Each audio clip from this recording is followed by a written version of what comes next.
बालकांड के अंतर्गत आप बड़ा ही सुंदर प्रसंग माता पार्वती ने भगवान शंकर के समक्ष प्रश्न रखे और भगवान शंकर उनका समाधान करने के लिए प्रस्तुत हैं और कह रहे कि आपने जो प्रश्न किए हैं कि उमा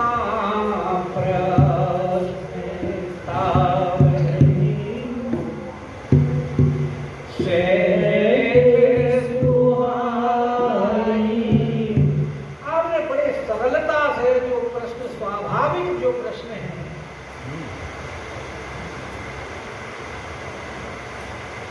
क्योंकि स्वाभाविक और सरलता से वही प्रश्न किए जाते हैं जैसा जिसका स्वभाव होता है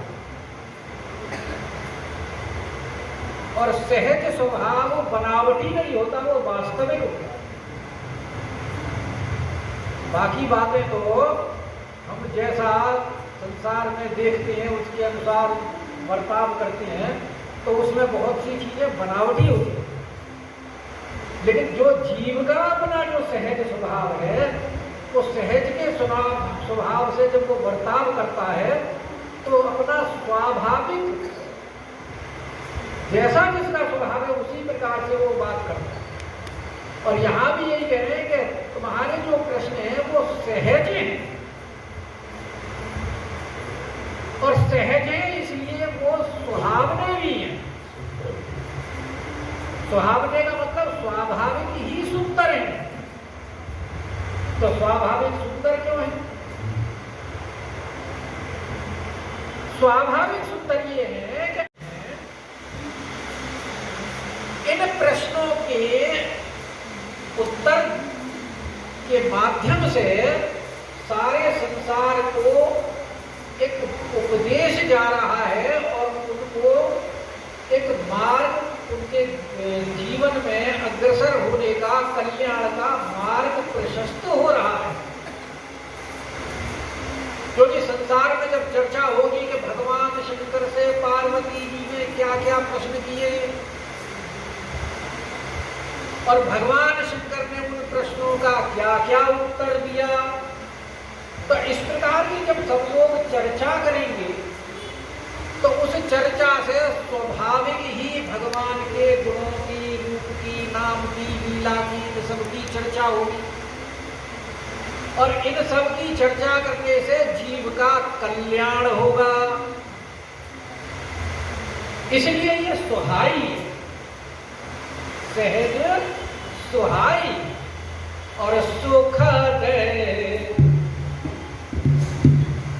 और जो कल्याणकारी वस्तु होती है वो तो सुखदायी होती है। क्योंकि इस जीवन में जो भगवान ने हमें ये अवसर दिया है, इस अवसर को प्राप्त करने के बाद अगर इसका हमने लाभ नहीं उठाया तो इस अवसर का प्राप्त करने का कोई लाभ फायदा नहीं। और जब हम इनकी शंकर पार्वती की वार्ता के आपस में चर्चा करेंगे तो उससे हमारा कल्याण होगा, जिससे हमारी जीवन की सार्थकता होगी। तो जीवन की सार्थकता होगी तो इसलिए ये जन समुदाय के लिए सुखद है, क्योंकि कल्याणकारी है और संत सम्मत है। क्योंकि सब संत लोग भी यही चाहते हैं कि प्रत्येक जीव सावधान और ये प्रश्न है, ये सुखद भी है और सत्य सम्मत भी है। इसलिए भगवान कह रहे हैं कि मुझे बड़े अच्छे लगे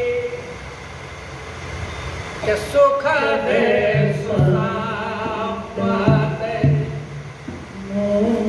सुखद सत्य सम्मत कोई भाई।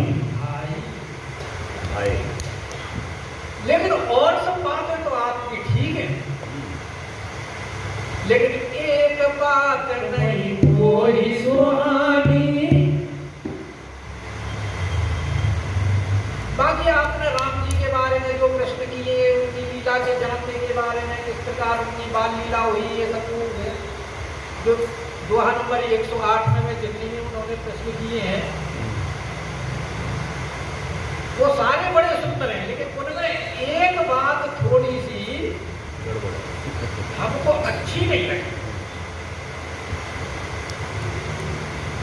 तो यहाँ भगवान शंकर हालांकि उस बात से नाराज तो हैं, लेकिन अपनी नाराजगी मां पार्वती के ऊपर प्रकट करना नहीं चाहते। और क्यों प्रकट नहीं करना चाहते कि जो प्रश्न करता है, अगर उसने प्रश्न किया और जो उत्तर देने वाला है अगर उसको क्रोध आया तो प्रश्न करने वाला संकुचित हो जाता है, और संकुचित होने से वो तो भाव को फिर वो ग्रहण नहीं कर पाता ठीक है, और आगे के लिए वो फिर प्रश्न करने के लिए उसका उत्साह भी भंग हो जाता है। तो इसलिए वक्ता को ये ध्यान रखना चाहिए कि जो प्रश्न करता है, श्रोता है, उसका समाधान करते हुए उसके प्रश्न का उत्तर इस प्रकार दे जिससे वो उसको ठीक तरह से हृदयंगम कर सके, समझ सके, और आगे के लिए उसका उत्साह ना हो कि आगे का उत्साह उसका भंग हो जाए। इसलिए वो कह रहे हैं कि जदपि मोह बस। आपने जो ये कहा वो 108 में देखो निकाल गए,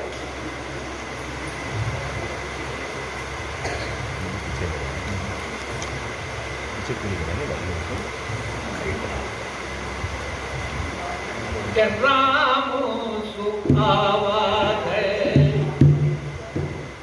नृपति सुत सोई की अज आगुन अलख गति कोई। वो कह रहे हैं जिनका आप नाम जपते रहते हो, ध्यान करते रहते हो, क्योंकि वो तुम पुण्य राम राम दिन राती सादर जपऊ अनंगे राती।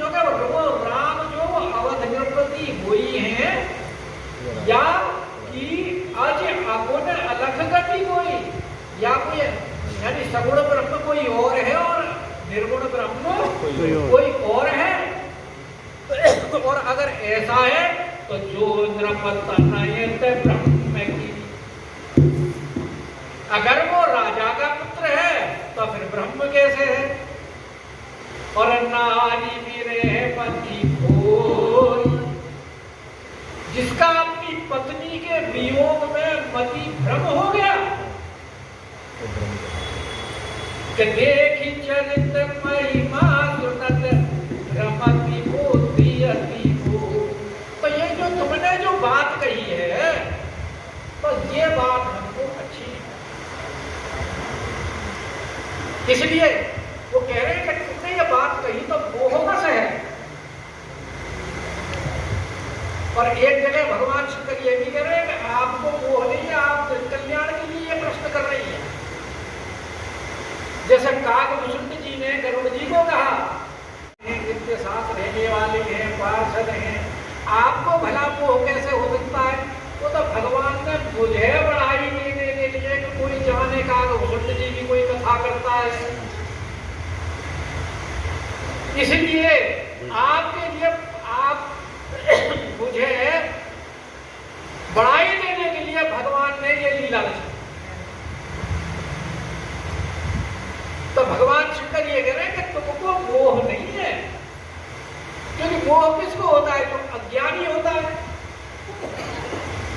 और फिर माता पार्वती तो भगवान की पर ब्रह्म की भी प्रिय हैं। अगर प्रिय नहीं होती तो स्वयं राघवेंद्र सरकार शंकर भगवान को प्रकट होकर के ये कहते कि चाहे विवाह जई। स्वयं भगवान ने प्रकट होकर के कहा तो बोला ये जो आपको मोह नहीं है, ये तो भगवान की लीला है, उस लीला से ये सब क्रम हुआ है। आप ये मत समझो कि आपको वो है।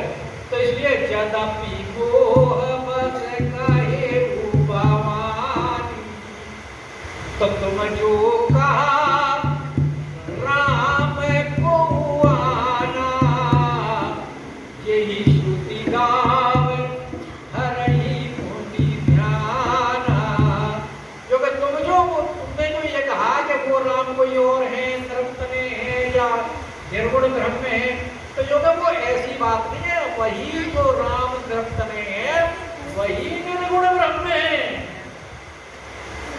कि तुम जो कहा राम को आना, और यही श्रुति गाव हरई मुनि ध्याना। जो कि वो दोनों एक ही है, दोनों में कोई अंतर नहीं है।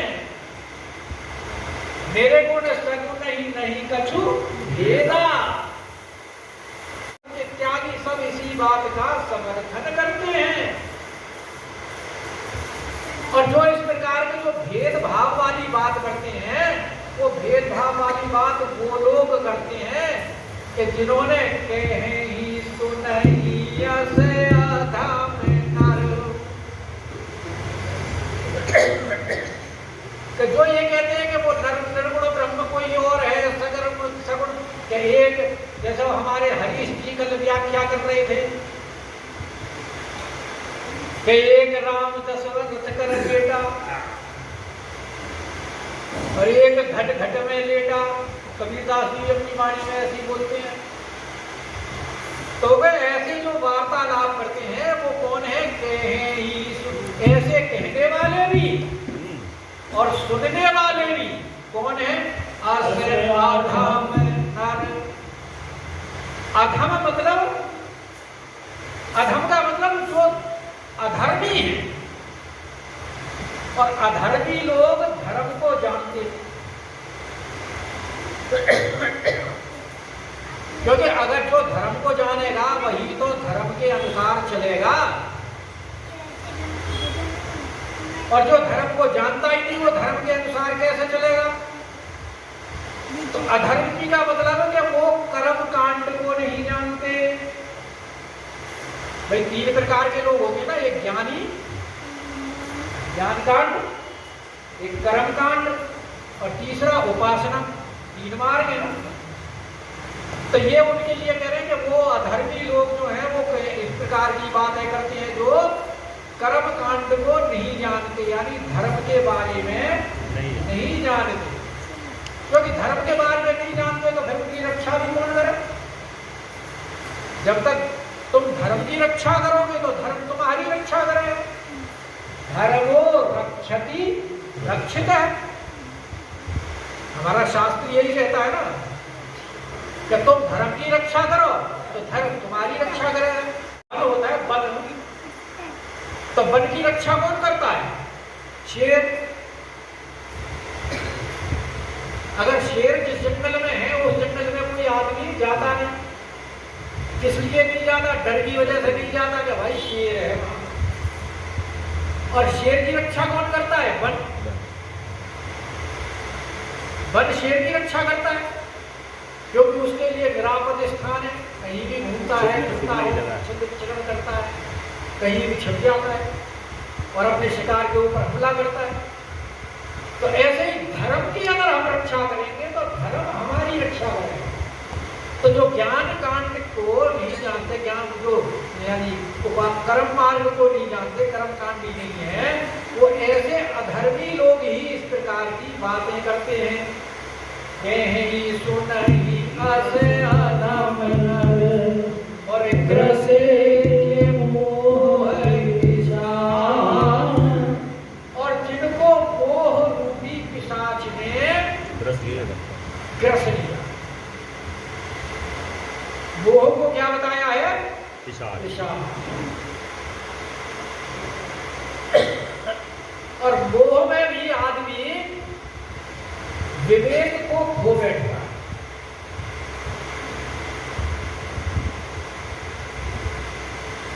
ऐसे ही जो पिशाचग्रस्त जीव होता है उसको भी ये नहीं पता होता कि मैं क्या कर रहा हूं, क्या बोल रहा हूं।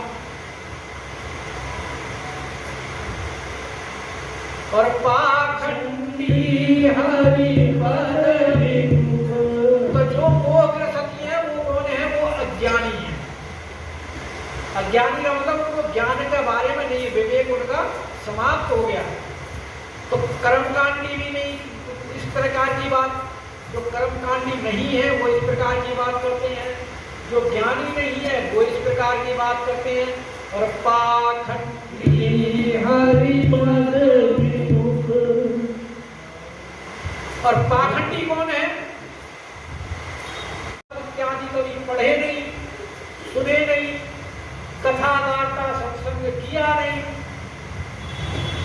लेकिन अपने आप को बड़े ज्ञानी ध्यानी और बड़े वेदांती और बनकर और अपने अपने मत का प्रचार करते रहते हैं, तो वो सब पाखंड है।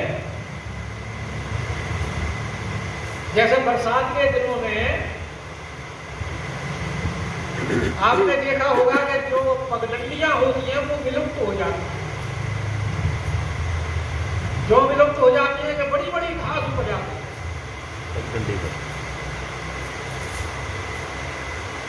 तो ये जो हरी हरी घास है ये पाखंडी ही है।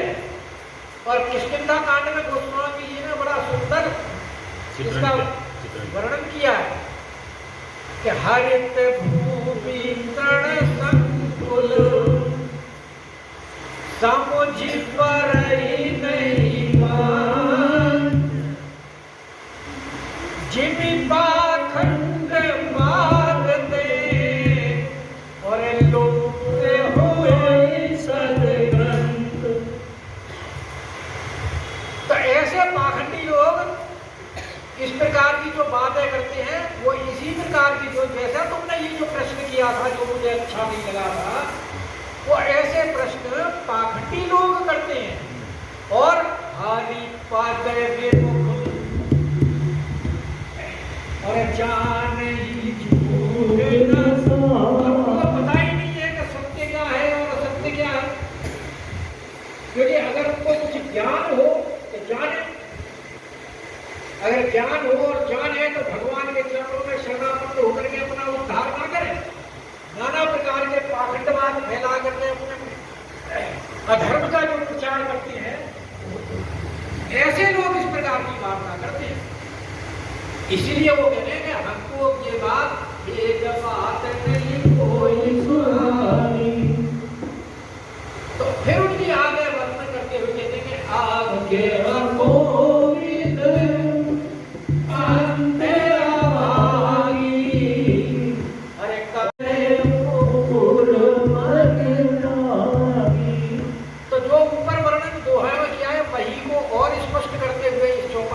विचारों की वार्ता करते हैं। उनको कहा है अज्ञ, अज्ञानी। जिनको ज्ञान नहीं है वो कौन कहलाते हैं? अज्ञानी। और अज्ञानी जो है वो अपने मत के अनुसार चलते हैं, जो कि वेद विहित नहीं है, शास्त्र सम्मत नहीं है। इसलिए उनकी क्रियाएं भी मूर्खों की तरह होती, जो कि उनके पास नेत्र तो है,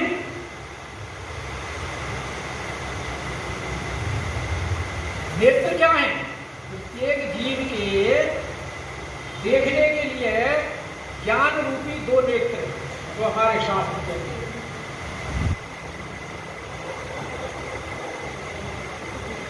और नेत्र क्या है? एक है वेद और एक है शास्त्र, हमारे जो पुराण इत्यादि जो धर्म ग्रंथ हैं वो।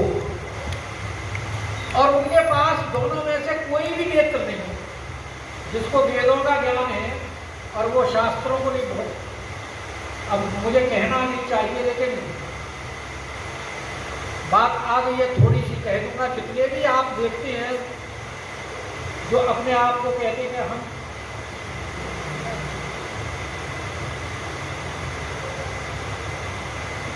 बोलो बोलो, संकोच क्या कर रहे हैं, बोलो। संकोच इसलिए कर रहा हूँ कि किसी की बुराई करनी नहीं चाहिए, निंदा हो जाए, निंदा हो जाए तो छोड़ दो उस बात को, ऐसी बात है। वरना तो वो वेदों को तो मानते हैं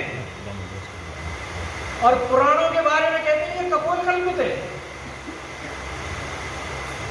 यहां तक कि श्रीमद् भागवत को भी कोपलीला कहते हैं, जो कि श्रीमद् भागवत प्रमाणिक ग्रंथ है।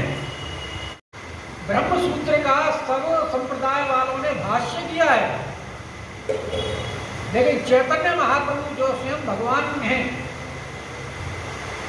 और भक्त रूप से उन्होंने अवतार लिया, उन्होंने ब्रह्म सूत्र की व्याख्या इस करके नहीं की कि श्रीमद् भागवत को ही वो ब्रह्म सूत्र की व्याख्या मानते हैं।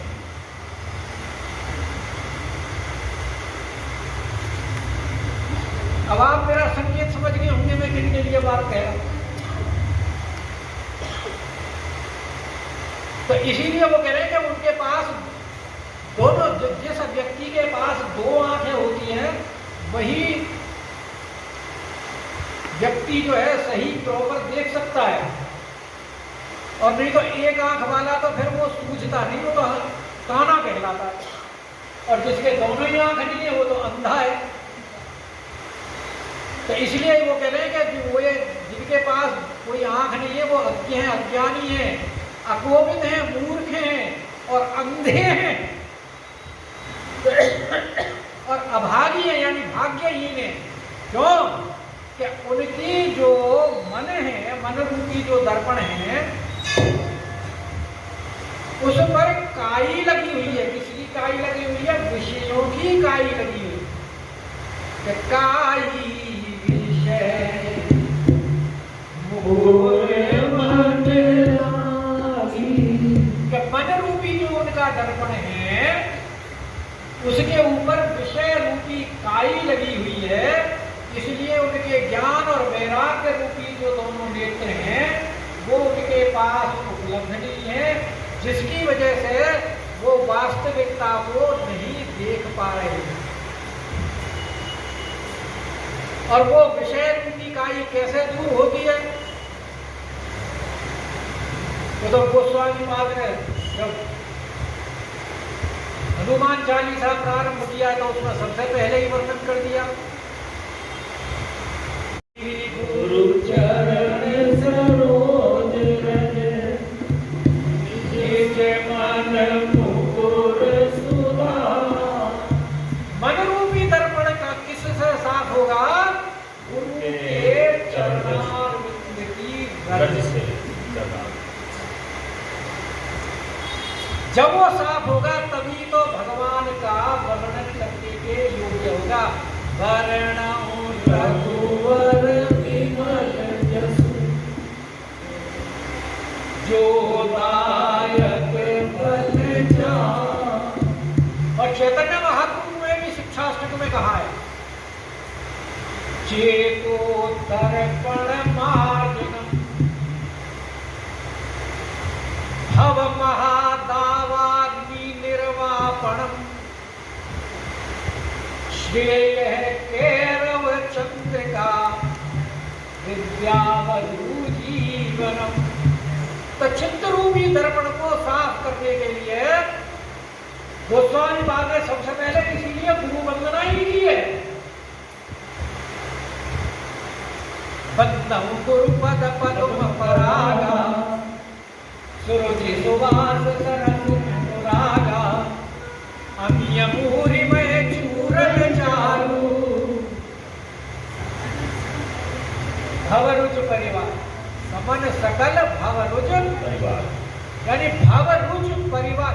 ये भव यानी संसार रूपी जो ये है, और इसका परिवार जो कौन है? भवरुच परिवार।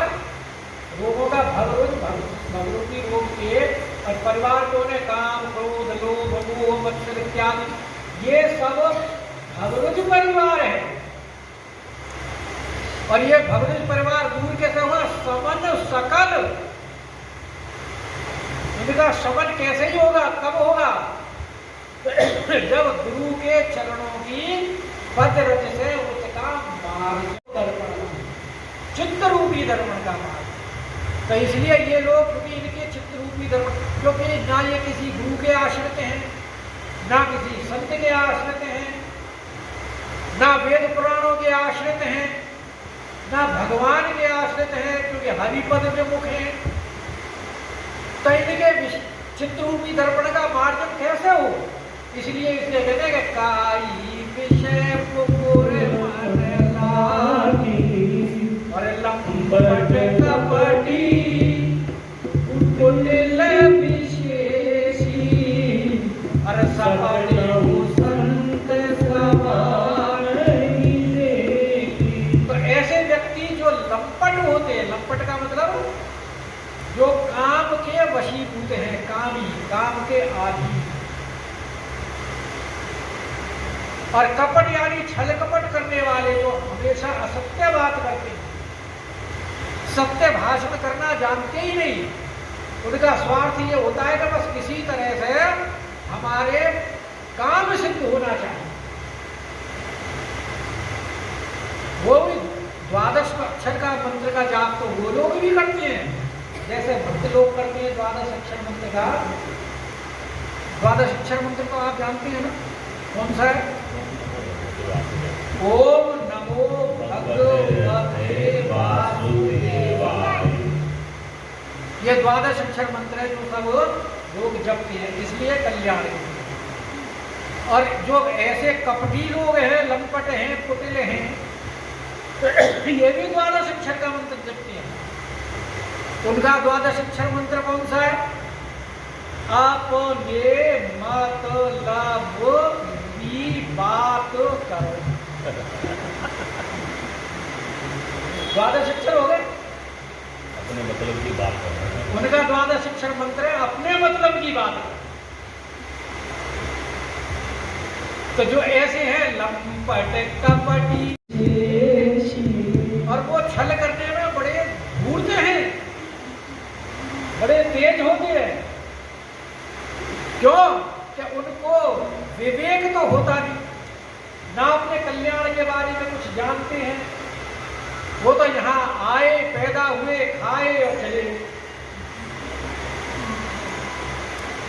इसके अलावा और किसी चीज का उनको ज्ञान है ही नहीं। ये तो वृक्ष भी उत्पन्न होते हैं, पशु पक्षी भी उत्पन्न होते हैं, और उनके भी परिवार होता है, पैदा होते हैं, खाते हैं, पीते हैं, परिवार बढ़ाते हैं, मर जाते हैं, चले जाते हैं। लेकिन अपने जीवन में तो कल्याण नहीं किया ना उन्होंने। क्यों नहीं किया? क्योंकि सब बने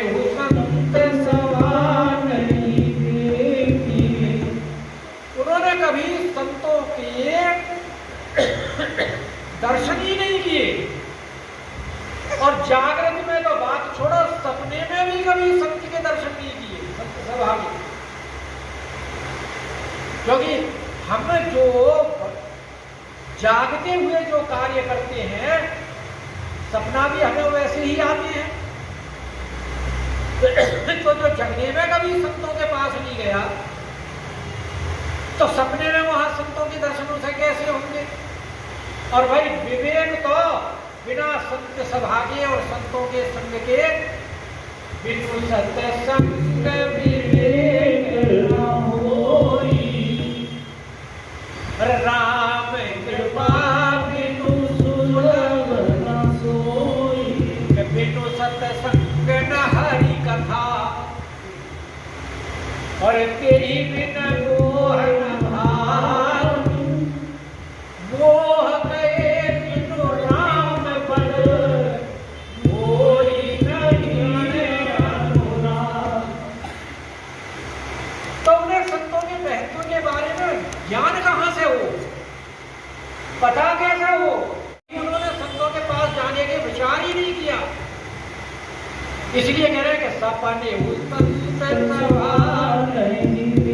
और कहे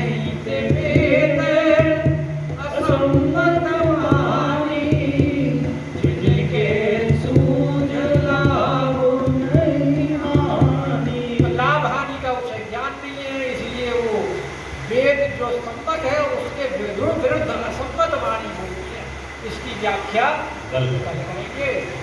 बोलिए रामचंद्र